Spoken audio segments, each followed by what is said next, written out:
Hello out there. Welcome, welcome, welcome. I see we have people from all over already. Hawaii, Tampa, Spain. This is awesome. I'm here with Gareth. Oh, hi. I'm here with Gareth. Hello. Hi, Gareth. Hello. I'm not relegated to text only this week. There you go, right? That's true. I let him back in my studio. He behaved last time, so it's okay.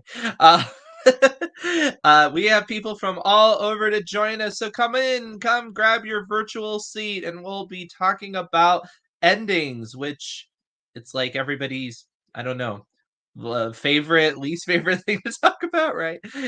Endings are challenging. Often they're the bane of authors' existence, although if you I guess there are some authors though that feel that they're really good at endings. What do you think, Gareth? Do you think endings are a challenge, or do you think, oh yeah, I got it, it's the beginnings that are hard, or something like that? Yeah, it depends on the story. You'll often find I think where the main challenge comes in, because if anything like me, you'll often find getting a really great story idea kind of comes to you with either the beginning or the ending, or perhaps Hmm. both of those. It's all the stuff in the middle that doesn't really exist yet, so that's why that's the Hmm. bigger slog. However, even having the idea of the beginning and the ending, sometimes what happens in the middle as you're writing it and you're getting there means that the ending that you had in mind doesn't work anymore, and then that's where the real struggle starts. Yeah, no, I understand what you're saying. It depends on the artist. Like I know Disney, they used to like to build around the middle a lot. They what they call building around the pinnacle. They would think, what is the coolest possible moment we can do, and then we're gonna make sure that happens. And that's one reason why they're good at those iconic moments. But then they would have to figure out the beginning and the ending. So depends on your workflow. But yeah, for a lot of people that I've talked to, endings are very challenging to them. They just don't exactly know what to do, or they do it and it doesn't land well and they get lots of feedback. So I see Garrett's there in his doctor outfit. We're gonna do a little triage in case maybe your Should have had ending is not a what it full could on be. medic costume. Yeah, exactly. Right. Um yeah, I could have worn my like medical outfit and still had the horns. That would have been kind of fun, but it's the character's fault when they run away with the story. Yeah, but that's not gonna help your Amazon reviews, right? I'm just saying, like, it's the character's fault. I didn't mean for that to happen. But no, you have a good point, right? What Gareth was saying is that you can come in with a grandiose plan and then your characters run away with you, and then now what? Now that ending that you thought was so awesome doesn't work anymore, and you have to go back to the drawing board. Or you have to beat your characters into submission, and you can kind of drive yourself crazy figuring out what's the best strategy. So we're going to go through some tips as to how to troubleshoot an ending, how to brainstorm an ending, how to write an ending, and this will help you hopefully figure out if your ending is in good shape or cleaned it up or any such thing. But first of all, we are in the middle of NaNoWriMo. So how does NaNoWriMo work? Well, 50,000 words in the month of November. So let's see. We're now 23 days into this. How are people doing with their numbers? I'm curious. I did get one early on. 39,000 words in transition active. Wow, Richard, you are just right on point. Look at that. Perfect time. um, Let's see what else we got here. Oh, Lori says, my endings are always described as the reader is writing along nicely, and then suddenly there's a cliff, and boom, the book's done. Okay, that it, could it work can work. sometimes, Yeah. but yeah, but we'll talk about how abrupt your endings need to be. 37,951. That is quite exact. I like that. Although it was written in it's like European format, right? So at first it's like, wait, 37.951 words. For me in the States, that does look a little strange, but I understand what you mean. Let's see here. Anybody else numbers? But yeah, so you're rolling right along. That should be about 1666 words a day. So that means what? You should have about 43,000, 42,000. Am my math correct? Something a little bit less than that. So, all right. Anyway, let's talk about how to make sure your endings work. One thing to ask yourself, and this gets to what Gareth was talking about, what promises have you made to the readers along the way? And what I mean by that is, what have you set up? Did you set up that, this person has a great fear of heights. Well, did you do anything with it? Is it resolved? Do they have to face it? Does it factor to the story, right? When you start bringing up these things, the audience is expecting that they're going to pay off in different ways, and that those are promises, right? And they could be all kinds of things. It could be a relationship. You start the person on shaky ground with a relative, and then you're kind of wondering, well, is that going to really go anywhere? Are they going to resolve it? Are they going to bring it up? Things like that. Um, and what Gareth was talking about, the promises can change from your outline or from your original idea because your characters will start to breathe, they'll start to interact in different ways. And then guess what? You've made promises that you didn't realize you've made because you went in another direction, and then you have to reevaluate. So, what are some ways that you like to keep track of, the promises you make to the readers, Gareth, when you're writing? Usually note them down. They're going to be major, well, most of the major plot points. And just making sure they're actually wrapped up in the end. It seems quite simple when you say it, but it's obviously not simple with the amount that's going on within a longer Mhm. story. It's worth just tracking them as you go, setups and payoffs, because what can happen is your story will start usually with some of the major plot elements that are going to be resolved right at the end. However, as you go through, you'll have additional plot elements that come up that are maybe answered quicker, that way before that. So that little thread is tied up before the second act is even over. You'll have little elements like that. But getting to the end, you want to make sure that all of the main things are paid off. One of the ways I like to look at stringing out, and this is something that you can use or not, depending on how you approach your stories, of stringing out that promise, is both promise and questions, to make Mm, a kind of involving opening for a novel, is starting with a question that gradually becomes more complex. So if you imagine this is a thriller, the way I like to see it is that it's in your mind when you go into the story. The core plot question is one big long question, but when you start writing it, you're essentially blanking out half the words or three-quarters of the words in that question and gradually bringing them into view as somebody reads it. yeah. So, what your story could end up being is a big long thing. But when you first begin, the first question that becomes, I guess, evident to the reader is, are they going to catch the killer? I think I've said this before.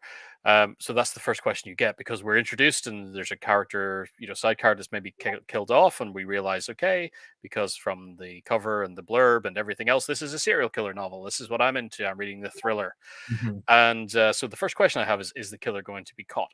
Then we introduce the main character, and we understand that they're going to be going after the killer. So then it becomes, is Jim McElbrod going to catch the killer? So there's an extra detail that gets added into there. But then as the story continues and we find more twists and turns, it becomes, is I can't even remember what the name I just said was, is Jim McElbrod going to catch the killer despite them being a well protected millionaire? All these details start to build what is ultimately a bigger, Right. longer question. And anything that goes into that question is just making sure that that's all wrapped up, that's answered. And there, because there's different layers to that. Perhaps part of that question later on is before he can claim the life of the victim that he has in captivity. So, of course, that element has to be tied up as well. Yes, do they or do they not save the victim? Do they stop him? What else is going on in the character's life that needs to be resolved? All of these things. Just making sure those threads, those little promises that you made, yeah, they're answered. That's a great strategy. I've never thought of doing it quite that way. I like that. I think I'll do that next time. I think it helps because, yeah, So you start from, with your perspective, the big question is completely laid out for right. you, and all you're doing is removing elements and gradually bringing them into view as you get into into the story. Yeah, no, it's very smart. Let's catch up with some of the numbers here. We have 42,500, 38,196, 32,891, 44,414. These are all great numbers. Very impressive. It's always great when writers are writing, right? That's another thing that seems obvious, but I love it when it's like, "Oh, I'm a writer." It's like, "Well, have you written?" It's like, "Well, it's been a little while." It's like, "No, writers write." Like that's just the thing. It's in the name. All right. One thing to ask yourself when you're writing your ending is, did you earn the victory? And this is a complicated thing to answer. And this is assuming that you ended victory, which you don't have to. We'll talk about that in a minute. But assuming the main character ends in triumph, did they earn that triumph? We all can point to stories where they're rolling right along, and then you get to the ending, and it seems overly contrived or easy for the main characters to succeed. And it's kind of like the author just ran out of ideas, and so they just did something to fix the problem. And that's not very satisfying. What you want to feel is that the victory is earned. And that can happen so many different ways. It can happen because, you literally saw the character train up like in a sports movie, but it could be because the character figures out a mystery, right? Like a lot of mystery plots, surprisingly enough, a lot of mystery plots are this, and they earn the victory because they outsmart their opponent because they put together clues or things like that, which that's a very different sort of process than watching somebody train physically, right? It's just a mental thing. It's a mindset difference, but it still feels earned because they had to go through the work of changing their mindset or figuring out a puzzle or things like that. So there's lots of ways to get there. Don't feel totally boxed in that there's only one way to get to an earned victory. But just think about that. Make sure that, there was a process involved, there was something to for the main character to change or something in order to get that victory. Because, like I said, otherwise it can come across just like you just wanted a happy ending, so you just kind of slapped it on the end, and that's not satisfying. Yeah, I think this ties a lot more conceptually for me into something overall about the ending. So not so much. I know you said there like bad endings can certainly come across. Did you earn the victory? And I think it's more along the lines for me of did you get what you deserve, or Mhm. did the character get what they Right. deserve? Did the character get there? Yeah. Kind of at the end of it. Mhm. And for a really, really satisfying story, that's one thing to keep in mind too, is what the story is actually about at the end of the day. And a really, Mhm. really great story is about something inside the main character that they have to face, that they have to uh, acknowledge, face up to, change, perhaps. And the key to their victory, and the reason they do earn the victory, is that they take hold of that thing within them, the thematic core that's actually leading them through this story, and the thing that makes it their story. This whatever is going on inside them that you're actually dissecting throughout the trials that you're putting them through is the core of the story, Mm. and does how it pans out in the end come as a direct consequence of them engaging with that part of themselves that the story is actually about. Mm. If that makes sense, I'm always saying that if that It makes sense does. when I explain these things, um, Does to because me anyway. I speak it your language. it could be an absolutely bleak ending where everything fails, Uh-huh. and again, that can be 100% earned. As much as you hate to say you earned this, you earned this destruction and devastation.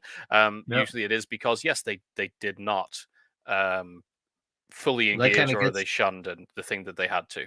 Yeah, there that you go. gets to my next question. Did you earn the defeat, right? Because yes, you're right. This can be the same thing in reverse. Just like it's really annoying to see a happy ending slapped on, it's really annoying to see a tragic ending slapped on. If everybody is just kind of, happy-go-lucky person going through their life and then a bus hits them, the end, it's like, well, that's lame. Like, maybe you could argue in some artistic way, it's some sort of whatever piece where it's trying to show like the fragility of life or something. But usually that stuff just doesn't land very well. It feels a bit like a cheap shot. It's like, well, you just wanted it to end sad, or you just didn't think of a way to fix the problem, so they died. And that's not really the same thing as earning a defeat. A true tragedy done well, like Gareth is saying, it's about the characters interacting with the world, right? And so while a happy ending is usually a character's interacting with the world and figuring out better choices to make to get themselves out of their mess, tragedies are usually just watching a character progressively make worse and worse choices and get themselves further into the mess. And that's what makes those stories compelling. If it just comes out of the blue, it's no better than, what they call a deus machina, which is a happy ending. It comes from the Greek plays where the gods would come in and just solve all the problems. To me, it's just the same thing. It's just the Greek gods basically are coming in to kill you. It still doesn't feel great, which is one reason why I think sad endings can really flop on people. And they'll be like, oh, well, they just don't like it because they don't like sad endings. And I don't think that's really true. I mean, yes, some people don't want to ever read a sad ending, but there are bad sad endings. They exist.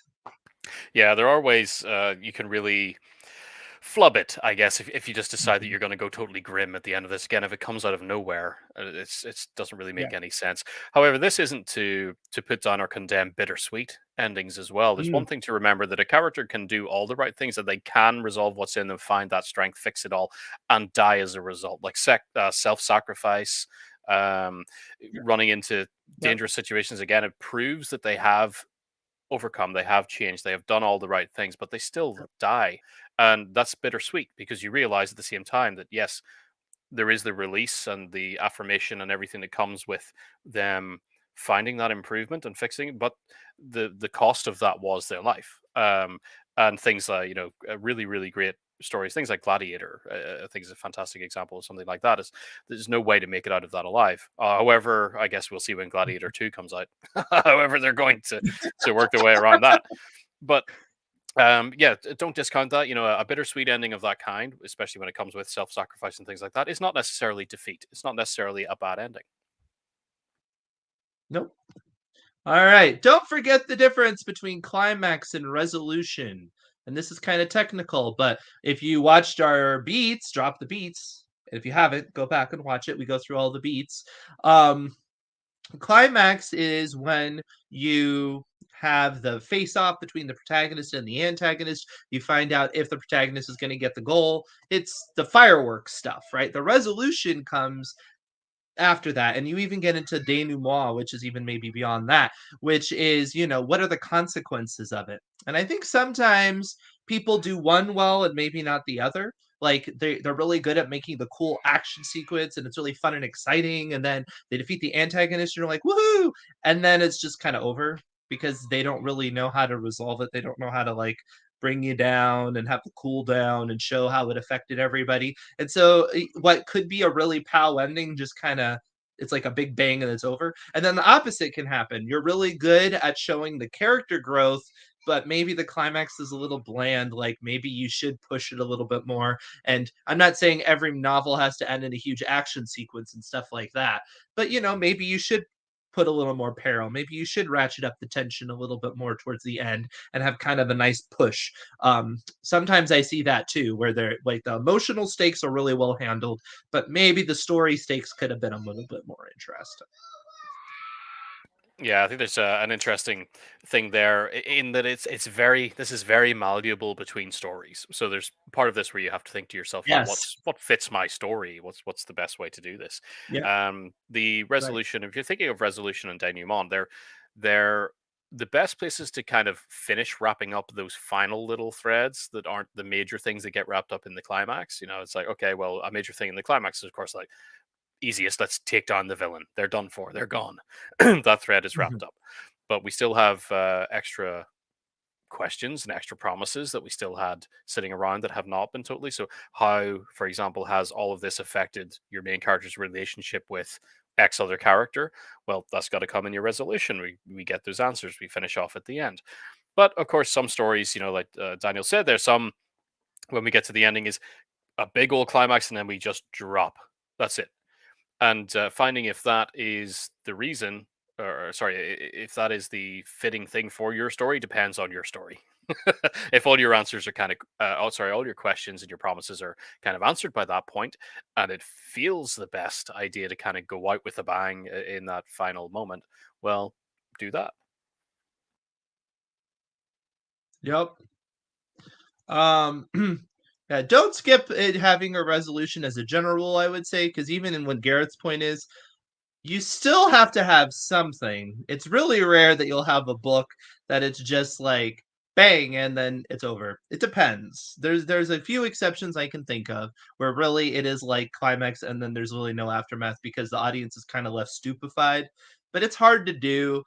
So maybe not never do it, but just realize that that's what you're doing. You're breaking form, and you should have a good reason for it. Yeah, it is tough, Um, because that, to say on that, yeah, don't skip the resolution. Whenever things would happen, for example, the climax occurs and then the story ends, your resolution does exist. It's in there, but it can be very, very short. This is where the difference lies between, just when you see a lot of beat sheets, for example. I know even ours is kind of third act, 25% of the story. You have a lot of wrapping up to do there. Some stories it's a lot shorter than that. Third acts can be very, very fast. Mhm. Um, Yeah. an example, one that I quite like, simply because it's so dark, is that it does answer all the questions. There's I believe it's an Irish, might have been an Irish film called Savage that came out many, many years ago. And a guy who's assaulted one night, and after being assaulted and mutilated, he then goes into kind of full on PTSD mode, Mhm. and looking for ways to make himself tougher. He wants to be the man. So he starts attending martial arts courses and slamming steroid pills and everything, and eventually just goes off the deep end. And the whole way you're watching sort of through that story, any chances to really help him, or any avenues that could step out and help him on this, what seems like an inevitable crash course to tragedy, fails. So the whole time you're watching along as he's just getting worse and worse and worse. And the climax and simultaneous resolution of that story, because again, all the threads are answered when we get there, it's just an ultimate failure, an ultimate tragedy, is that he does something absolutely horrific to a Mhm. person who's trying to break into a car. And it just ends with him in the aftermath of what he's done, and the police are there, and that's it, and he's just destroyed. Yeah. Ending right there. So they're very, very much combined. But again, the resolution at the point of Mhm. that, very slow. It's just the look at him. Yeah, and I also would say with a little asterisk that horror type novels often don't end with resolution because not like in the true sense because they want you to be uncomfortable at the very end. So it can just it sometimes they can just stop True. kind of on a dime. And that's the point is that you're not comfortable at the end because you're not reading it for that, you're reading it to be unsettled. Watch out for avalanches. This is something I got from Brandon Sanderson because he said that early on he felt his endings weren't as good because he would have all these rich subplots and all this complicated interweaving, and then he would bring it all to come at the end because he wanted to have a big climax. And he felt that actually that wasn't as good as what he would start to do later, which is pay off subplots earlier. And I would say that is good advice. If you have everything kind of get resolved at the same time, two things can happen. One is it can feel a little bit overly contrived, like the world is just designed for your story, if that makes sense. Because it's like generally in life, you don't have everything hit you all at once. I mean, sometimes it feels like that, but often, you have certain parts of your life that are resolving in different times. So it does feel a little strange if like your best friend just got married at the same time you got a promotion at the same time. It just feels like, whoa, that's a lot going on. But the other thing is it's the effect that people say about like gift giving. They say if you're going to give a big gift, don't give a really cheap gift with it because it just minimizes the bigger gift. Or it can have that psychological effect. And I think that's also true. I think if you put your big resolutions of two major plots like right next to each other, the lesser one, and one of them will be the lesser one, and one of them might be a lot less interesting because maybe one is like a big plot twist or something. You might minimize that shocker of the plot twist or something because you're distracting with this other resolution. So you may want to distance them just to get maximum psychological effect. What do you think, Gareth? Yeah, 100%. I think multiple endings just as bad as multiple openings. You don't want to be laying them on one after another. Um, it's rare to see this really in too many novels. Like, people generally kind of handle it decently. Mhm. But yeah, like I said before, when you're dealing with plot points or these questions that you're raising throughout the story, make sure to resolve some during the second act. The third act doesn't have to be where you pile in all of the answers and tie up every thread. That's going to be a problem for you. So minor things that you've kind of kept us interested with on the way through the second act, wrap them up in the second act. Certainly as you approach the climax, and do it that way. I think the great example that I always think of for these kind of ending things was the Lord of the Rings adaptations. I can't Mm. remember which movie it was, but it was just endlessly fading out and Return of back the in again. King. Yeah, it's Return of the King where it constantly fades to black and people are like getting their popcorn and heading out and like, oh yeah, wait, it's there's like time to stand up and leave. Oh, wait, wait, wait. There's another yeah, scene, and then time to leave. Oh yeah, no, there's another scene. You yeah. don't really want to do that. Infamous for that. Yeah. Don't forget your genre specifications. We've already spoken to this a little bit, but yes, genres do come with specifications, and by that I mean romance. Your specification is it's happily ever after. If you don't want to write happily ever after, you're not writing a traditional romance. You might be writing a drama with romantic elements, but you're not writing the romance genre. If you end with a tragic ending, people will be upset at you because that's not specification. Mystery, specification is it's a puzzle. There should be a solution. You don't do that, you're really running the risk of irritating people. I wouldn't expect, horror. You're going to have too many that end on a super resolved, happy-go-lucky note because, again, the reason why people read it is to be a little bit unsettled. So even ones that end with a happy ending, there's always an edge. I think. I mean, maybe Gareth can correct me. I feel like that's almost always the case. There's a little bit of something to kind of keep your imagination going, a little bit unsettled, because you don't want it to be so tied up. That's really not that. That's just again to a different genre. Yeah, usually if there's a specifically in horror, if there's a win, it always comes with caveats. There's Mhm. stuff on the side, so there's There's a always a cost. yeah a Yeah. lingering cost, kind of Yeah. scars and wounds that linger on. Yeah. However, yeah, like you can have really romantic, like Danny was saying, a romantic drama, but generally most people who are going straight into a straight up romance don't want to be left in tears by tragedy at the end. It's presented as a that kind of thing can work, but it's again, it's not a straight laced romance. It's a drama Right. with romantic elements, romantic drama. Right. And just other things, fantasy is usually about wish fulfillment, right? So if the ending doesn't give him that sort of, oh, I wish life was like that, yeah, you might be running into trouble as well. It just depends on this specific thing. One thing you can try to do when you're looking at your ending is a mirror approach, which is pretty obvious, but think about where you started, and then that can kind of clue you into where you might want to end. Or vice versa, right? If you're having trouble with your beginning and you think your ending is really solid, try reversing the approach. Um, this does not mean that, if you're setting your book and it begins with, a man driving into a hotel and then crazy things happen in the hotel and he escapes, that it has to necessarily end with him leaving the hotel as some sort of just complete obvious bookend. It could. You don't have to feel completely trapped into that, but it is a way if you just want to kind of come up with the default way to end your story. It's more or less the default way. It's whatever the life was of the person before the adventure. You kind of show them in the same sort of circumstances, but with the however they changed. Generally speaking, that's not a bad default way to go about things, at least as a starting point. Yeah, it's a good one if you're stuck. I think you see it all over the place. Again, like Daniel was saying, guy going into a hotel and coming out of the hotel at the end. There's something subconsciously built into that. Again, crossing the threshold in, story Hmm. takes place, crossing the threshold out. It's the same with I'll go to horror again, but people move into a haunted house. At the end, they're coming out of the burning house. Yeah, It's in and out, or it's real like easy. getting Yeah. like a poltergeist getting swallowed, right? Swallowed into the ground. Yeah, very Yeah, very simple setup, and it's an yeah, easy one to do. but So it if you is really it do get is stuck, think about it. right. It is very much that back and forth, right? I do like this. Everyone, Romeo and Juliet ended with everyone dying. Yeah, but remember, It's a romantic tragedy. that's technically a tragedy, right? It's not romance. It's not romance. Not I'm that it's gonna not romantic, but that's different. Genre-wise, it's not gonna romance. catch up with some of the comments as well. There's S. Gray here. Resolution in my book was hard because I'd already outlined the Ooh, sequel. I wasn't sure how to we're transition. gonna get to that. We're gonna get to that kind of comment. Good. I'll keep So that on the side. yeah, just hang on there. Bruce, I got slammed once for a story in which the killers get away with it and live Yeah, happily ever after. Yeah, I mean, some yeah. people won't like that. I think that's absolutely fine from my perspective. Depends what you're going for.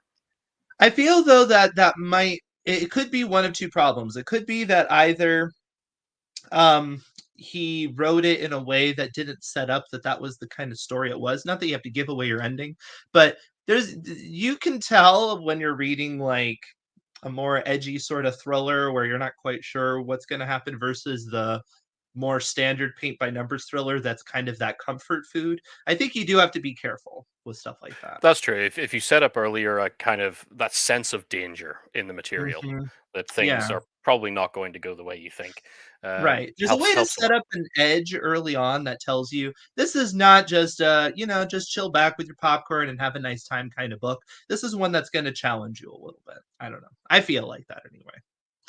Um okay. What's the point? This is something to kind of ask yourself in terms of what's going on because again, like Gareth was saying earlier, it may seem obvious that you're having to follow your characters through on their journey. But sometimes we can get a little bit lost and we can solve all these story points and we can be like, okay, so this happens and this bad guy's defeated and they solve this mystery or whatever. But that still doesn't really tell us what the point was, right? Like, what did it change about the characters? Maybe even kind of what the audience is supposed to get out of it about a little bit. I'm not saying preachy or something like that. I'm just saying you should have in the back of your mind, like, what's all this kind of getting at, especially by the end. you know, what were you getting at with all of this? Are you telling a story about somebody triumphing over a certain issue, or they're growing in this direction, or I don't know, you're talking about the fear we all have of growing old, or whatever it is. Like, you should have in the back of your mind what the point of the whole thing is, because usually speaking, this is where that's going to be a little bit more front and center for the audience. Again, I'm not encouraging any preachiness, but the theme often comes into play towards the end of the book, probably more prominently than almost any other time. At least I feel like that. What do you think, Gareth? Yeah, I walk around kind of shouting this almost on a daily basis. Is that a satisfying ending, kind of regardless of how it ends, what the ultimate result is in terms of the events that happen in it, can be satisfying, or really only is satisfying when the thematic conversation is over. And that's what's the point? So, have we completed this discussion? What's actually going on thematically at the core of this story? What is it you're actually talking about? And again, have you said the final word? And has that been communicated through what's happening in the story? If that has, whether or not it's a good ending or a bad ending, not qualitatively good or bad, but rather what happens to the characters, good or bad, Mhm. it doesn't really matter. Right. Oftentimes, if you're really disappointed with an ending and it feels like the story's just kind of petered out, that the author ran out of things to do, or thought, oh, this has been going Mhm. too long, I'm just going to finish it here and we'll go on. The reason it feels that way is, again, that internal conversation has not been completed. There's been Right. no final word said, and Mhm. that's often the cause. Really, you lost the point. Mhm. And that's often why, like, you get reaction from people that don't quite know how to dissect. They can just know there's a problem. They'll be like, "Well, that was stupid. I didn't even understand why that existed." Because clearly they weren't communicated the point. Now, I'm not saying that stories or whatever that are good at this don't sometimes get that reaction too. But if you see it over and over again, that does tend to be what's broken about it, in my opinion. Be careful about over explaining, though. This is the other thing. This is kind of getting into the Lord of the Rings problem, right? Of Return of the King, which we can complain about it being a bad ending in a sense, but obviously it's considered a masterpiece. So go figure there. But it's a tricky thing to do yourself. And this is where you get into that laundry list where it's like, well, I've got to wrap up what happened to the main character and their friend and their servant and their valet and their second cousin's former roommate, and then what happened in this. And that gets really boring after a while. Like, you don't actually have to wrap everything up in a little bow in order to solve everything. And to be honest, the reason why this is bad is not only because that's a little bit boring because you just start explaining a bunch of things. It's also boring because it doesn't allow the audience to have any imagination about what the implications of what just happened might be on the world. And that's a fun thing for the audience to engage in themselves. So you don't really want to limit them from doing that either. Yeah, it's definitely the fade in, fade out syndrome. I think a lot of Mhm. these things, especially minor details, if they're not wrapped up by that point, first I would look for a way to seed them into Act Two later on, that you can kind of resolve them there instead. But if you have a few that are in the back end and you're not too sure about them, they don't need their own scenes and their own chapter each. To actually wrap them up in any great detail. Look for the minor things, and if you do have a pile of them, perhaps start thinking about how you can combine resolutions into one scene. You bring everything Mhm. together where it makes sense. It's not obviously just a big party with references dropping in right, left, and center, but figure out if some of them make sense to actually be combined with you. You can tie up threads quicker because, yeah, you don't want to be dragging the ending out Yeah, unnecessarily. right. And the other danger too is kind of like the classic film Psycho, where you essentially have just somebody come out and explain everything. That can be really dodgy too, because it's all like, so the reason why this character did this was for this psychological reason, and this is, and it's like, okay, I think I might have gotten that, but all right. That can not only be condescending to the audience, but it's just dull and it's just a bad note to end your work on. I've seen that happen before. The wise wizard returns and it's like, well, the reason why you could do this was for this reason, and it shows this character trait in yourself, and blah blah. It's like, I got it. That's cool. you know? Although, admittedly, sometimes that kind of thing can actually work if It your can. ending is being used as a segue into the next. Yeah. I'll leave that because you said you were going to get to that point, so we'll keep that. Well, also, like a really good inversion of that was Life of Pi, where essentially you have somebody kind of doing that, but then there's a little twist to it, which is fun. Don't linger after the climax. This is kind of the same thing we were talking about with the Return of the King problem. Is that once you have that big fireworks scene, you are kind of on a limited schedule just in terms of time. There's only going to be so long that somebody's going to want to linger after that big pow ending, and that will vary on the story. As Gareth said, some stories do kind of stop on a dime right after that, but the bigger issue I see sometimes is just in terms of length of how much they're doing after. And that doesn't mean that information has to be lost. You just might want to move some of it before the fireworks. Because once you get to that point, you do have something kind of in the back of your head that's like, okay, the threat's been, the tension is gone. And so once the tension is gone, you got to be careful of how long you go because you lost that thread that's pulling the people through. Yeah, I think this is kind of an addendum to the previous one as well. They sort of go hand in hand. If there's too much Yep. to wrap up, you're going to start dragging out and lingering. And like Daniel said, when the climax is kind of spent, people at that point are then expecting, the clock is ticking on getting out of there. I have a And little typo there. like Bruce says, yeah, in the comments, should be necessary if the rest of the book is properly done. Quite true. Yeah, it's just finding the right places to wrap things up again, so you're not stretching it out too much and just unloading everything in your final few chapters. Yeah, I have a little typo there. Sorry. It should be don't forget to dramatize, not dramatize, not summarize. Don't forget to Gone right dramatize, Russian. not summarize. I guess that's dramatically showing something. I'm gonna just move it because it bothers me. OCD. But no, do not forget. It's show versus tell is what the way a lot of people say it. I like to say dramatize, don't summarize. Just that's the way I prefer to use that advice. But yeah, don't forget that. Just keep demonstrating things. Don't get exposition heavy towards the end when you're buttoning things up. If you want to talk about how a character changed, a better way than having somebody come up and say, "Wow, you used to be really timid and now you're strong." I mean, just actually show them to be stronger and things like that. It's certainly more interesting. It doesn't feel as condescending. And I just noticed towards the end, I think just because of timing, because it is faster to summarize versus dramatize, and you just want to get it done. Sometimes you just want to get the stupid book finished. That you can sometimes fall into that just for that reason, and you have to go back and you're like, okay, I actually have to flesh this out. I can't just spell it out because yeah, I wanted to get done, but it's late. Yeah, Therein lies the Act Three challenge. yeah. I think pretty much, yeah. As I said, the clock is ticking, but you don't want to just exposition dump everything As because I you're spelled aware that the clock is ticking. Trump sounds Russian. As I much don't as know if as it much as is. If it readers, is, I apologize. If I offended anybody in any language, I I apologize. just sworn in Russian. The I usually offend people in English. I don't need to like start other languages now.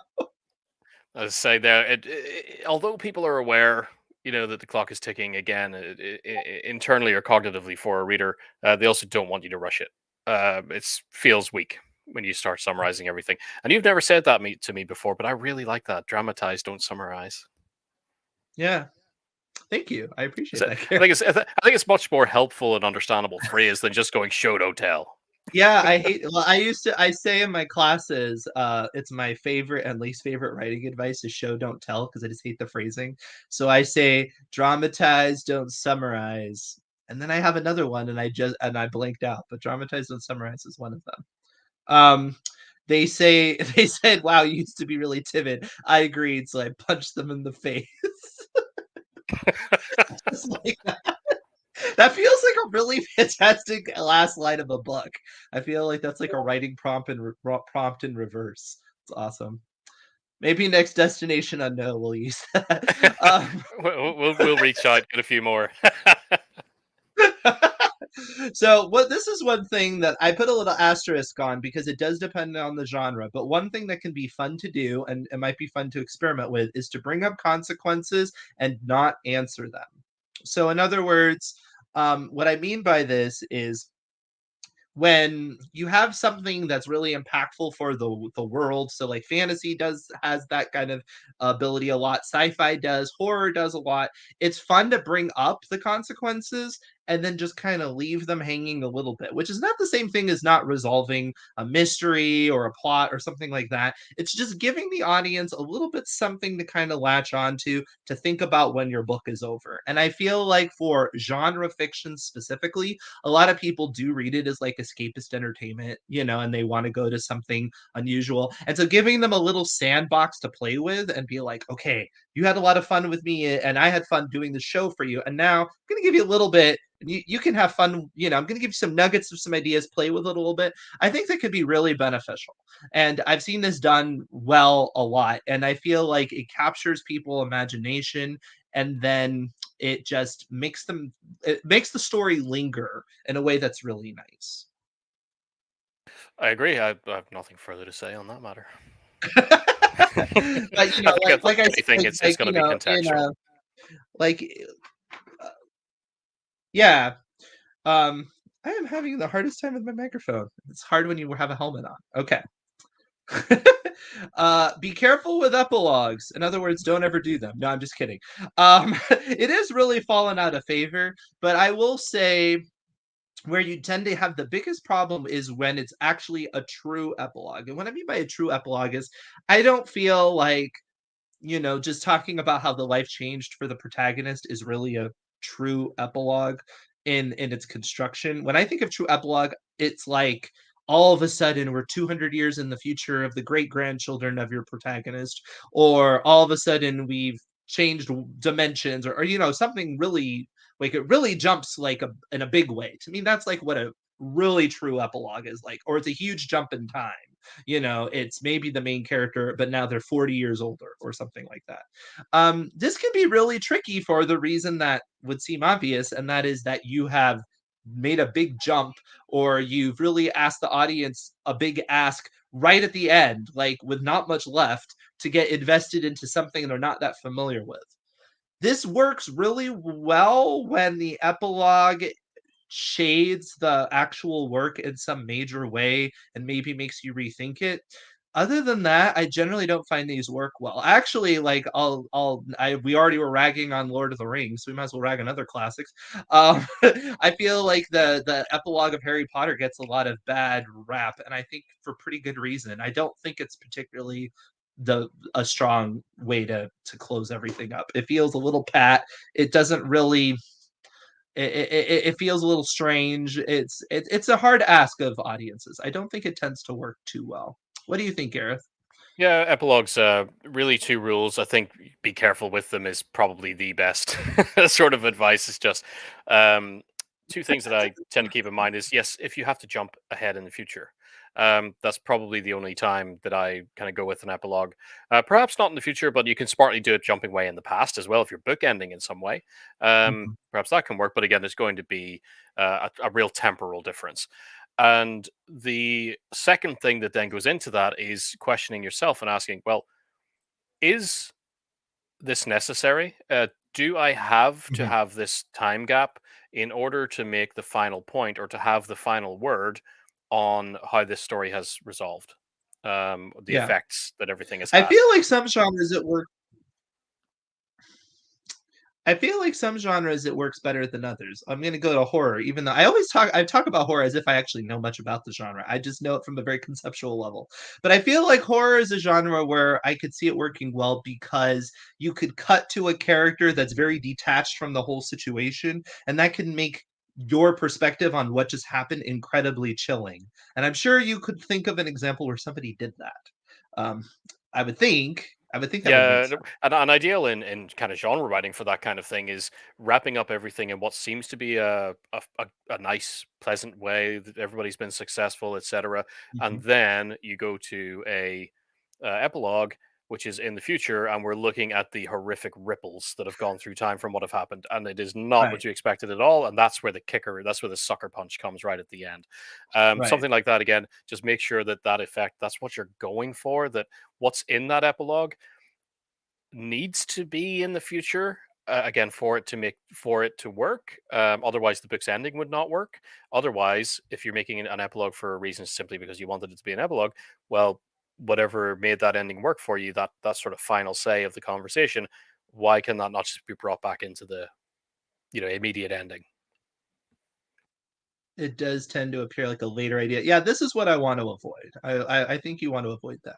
But the example I was thinking, I'm just going to give you a really crazy example. Like imagine a story where somebody, it's like an entrapment story, right? And so the whole story is they feel so entrapped and it's just this really brutal story. And at the end of it, they finally escape. But then you have an epilogue, which actually shows you from another perspective. And actually, they haven't escaped. It's just an illusion. I could see something like that working really well, something like that. All right. Because then it's necessary, right? It's necessary to jump from the main character because the main character isn't really aware of reality. So Yes, that, you do have that to would, take a leap. right. Walk away. And what I mean by that is you should always walk away from your book while you're editing, before you edit it or things like that. But I think particularly endings are tough, and that's because by the time you get to your ending, you're a little bit tired, you just want to finish your first draft. You do have a tendency to perhaps be a little sloppier. I mean, editors will often say that first halves of books are often in much better shape when they get them than second halves, because you just tend to get a little bit lazier, sloppier, or whatever. And I think also when you walk away, you have a tendency when you come back to realize maybe some of those disconnects from promises that you made that you just weren't aware of, or things like that. I think it can be really helpful. I know, like Stephen King says, he likes to walk away to the point where he comes back and he doesn't even really remember the book anymore. It's like it feels familiar, but not really. It's almost like it's from a different person, and that's cool. I don't think I quite have that experience, but I do feel like when I have walked away for a while, worked on something else, gotten invested in it, and come back, that I've noticed some pretty glaring things that I don't think I would have when I was just in that headspace, especially the I just need to get it done headspace. That's not a good headspace to do good work. Yeah, I think it's one of the primary pieces of advice I'd recommend to everybody. When you're done with it, is like walk away, get it at arm's length for a decent length of time. I like to say at least a week or two, and Yeah. then come back with a bit more fresh eyes. Distract yourself with other stuff in between. Read other books, watch movies, play games, whatever it is that takes your mind off things, and do that until that story is kind of subsided to the back of your brain, and then come back to it and catch these things. There was something because I know some people don't like to do that. Like, no, I need to get it finished. I need to get it done. Like Daniel was saying, coming in with fresh eyes can help you catch those promises that you're not answering. These things that have become disconnected, and where you've lost track of the point as well. That can Hmm. become obvious to you. However, Yeah. if you're someone who's kind of just 100 miles per hour all the time, get go, I cannot let this rest. One of the things that I like to do, if you've ever have the well, I guess distinct wondrous pleasure to work with me as a coach, that I tend to get people to do, and well, I guess subject them to, in a sense, is what I like to call a causal chain for any Mm. story. And that's essentially taking a big old spreadsheet and linking out between the scenes as we go forward. What is the cause and effect? What are your Yeah. characters doing, and what is the effect of that thing that they have done? And mapping that out for your entire story as it goes, because you want everything to kind of chain or link together all the way through, and hopefully back to front as well, which is the tough one. When you're looking at it back to front to see how things may rewind, you can often find a break in there where something is not organic, is not earned, and offers a real cognitive break, or even in the worst kind of cases, can be a major plot hole that you've stepped in and just messed up because you sent them in one way. And I recommend doing that. So that's something you could do as well if you don't really want to leave for a while. Is sit down, break it down scene by scene, work through in a causal chain, saying every single scene, every single chapter, what is what's the scenario? What action do they take? What is the result of that action? and then look into the next scene, and as the story continues, how do they link together? Yeah, sounds great. That's a cool exercise. All right, well, that kind of leads us to you're talking about subjecting people to things, right? That leads us to some of our author services we have here. And these are great services if you ever want to talk to anybody like Gareth or me. And we also have other people on our team that do story inspections and they analyze works. And I have so many horrible comments I can make. Uh-oh. Um, I'm not sure what that's related to. I love it. But yeah, so we have so many services for you to help because yes, sometimes it's a matter of walking away, like Gareth is saying, and I was saying. Sometimes it is a matter of another opinion. That's really the last piece of advice I have is to get a beta reader or get a friend or somebody to read it because what you can ask them is, okay, did I at least resolve all the questions and things like that? Even if maybe it's not their genre or the story doesn't quite land for them, you can at least get those questions solved, right? Which are a little bit more objective. Do you have any? Are you confused about anything? Is a pretty objective question that at least everybody can answer. But Gareth, do you want to share something about our author services here for everybody? How so? Well, did we want to speak to anything coming up about author services, like in a couple of days? Well, there's some surprises coming up for them in terms of some. I guess we can reveal to people here. We'll have some Black Friday offers coming out, and if you haven't been aware already, if you look at the Autocrit website, Black Friday is swinging, I guess, for pretty much everybody this week. I'm sure your inboxes are full of it, and your social media feeds is 10% off everything here and there. So this week we are reaching out. Black Friday is live. It's also live on the website, and we're open for lifetime Autocrit memberships. So if you're not an Autocrit member already, grab that. That's no subscription fees ever, ever, ever, ever. You just No.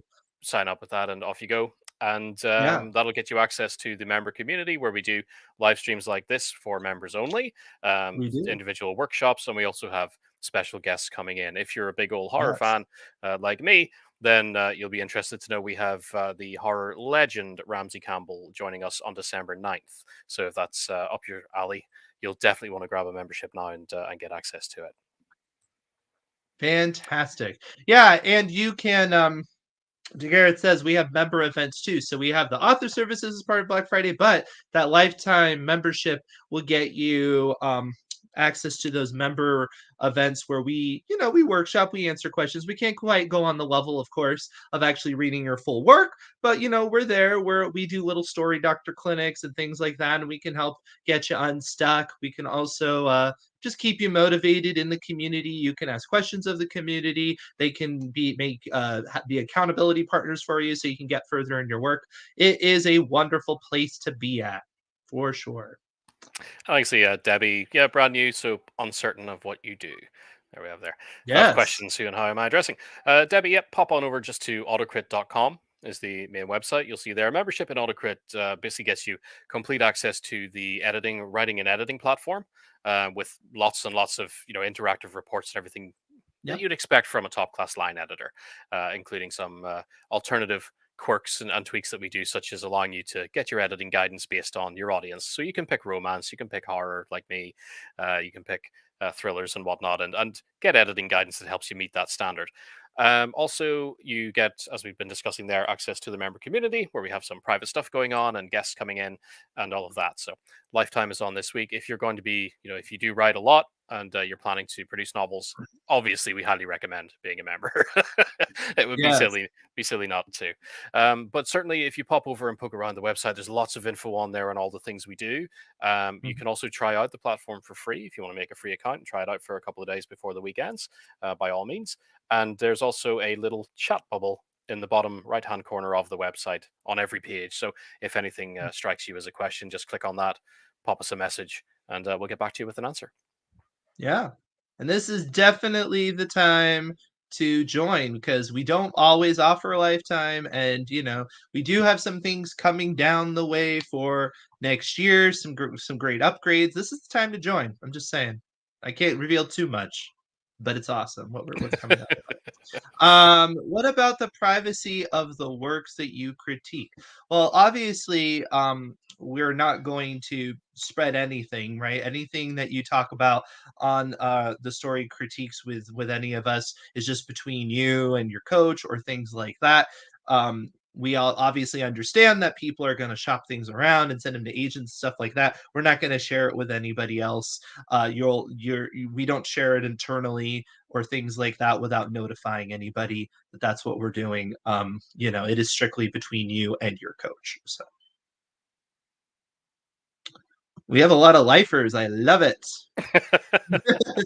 I like this from Lori. I just joined as a lifer. You're stuck with me. Well, I'm very happy to be stuck with you, Lori. You're always a wonderful presence on these streams.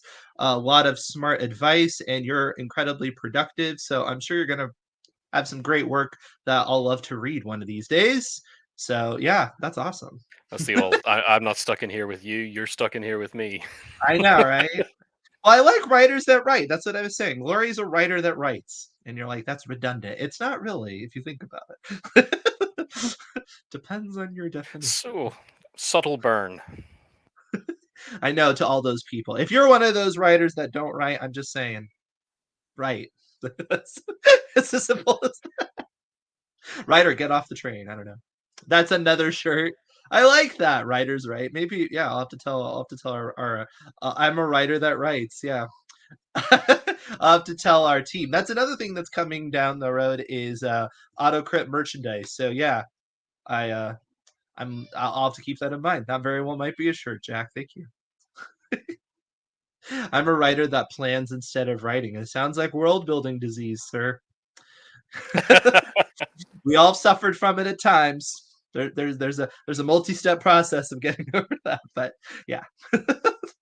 Yeah, it's one of these. Sometimes it does feel easier to kind of just sketch out your plan, get your idea all together, and then go pay some ghostwriter to write it for you. I know, right? I think I have I don't know. It feels like I have 4 dozen stories that I just haven't bothered writing. They're just sitting in my brain. I think the thing is they're always fabulous when they're in your brain, right? It's when you actually write them down that you realize how broken they are. So if you can just keep them up there, you can feel, wow, I'm a genius. I have all these great stories, and you haven't written them yet. Anyway, on that note, we will be back next Tuesday for our big, grandiose celebration to wrap up NaNoWriMo. So we'll see how many of our fans here are winners, which to be a winner, you have to write 50,000 words, or you could be a rebel winner, which means you can do whatever you want, which is awesome because I love rules like that. So, but as long as you've written, I consider you a winner. So I'll be happy to come on at the end and cheer on everybody's progress because practice is always helpful. Anything else from you, Gareth, before we wrap things up? No, well, just a couple of little things. I can see the comment from S. Gray there. Just got my first rejection letter. Officially a writer. Congratulations. That's right. As much Good as we like to job. say. Good job. And for Jack, yeah, also for me, happy Thanksgiving to everybody later in the week on the US side. Yeah. You might see me because as I'm a crazy person, I actually will be doing a NaNoWriMo check-in because we've been doing those every 5 days throughout. This was something that we're just wrapping up, but had you been a member, well, you would have enjoyed our little pit stops along the way. We're going to continue to do events like this, little writing exercises, ways to keep the group going. But yes, I will be on Thanksgiving. So, hey, if you become a lifetime member this week, you can always join me on Thanksgiving, and I'll be there, hat on and everything, A eating mouthful of turkey. turkey. I know, turkey spectacular. So, Alrighty. all right. Thanks for Well, coming, everyone. that being said, thank you for coming. Bye, everyone. Happy Bye bye. Thanksgiving.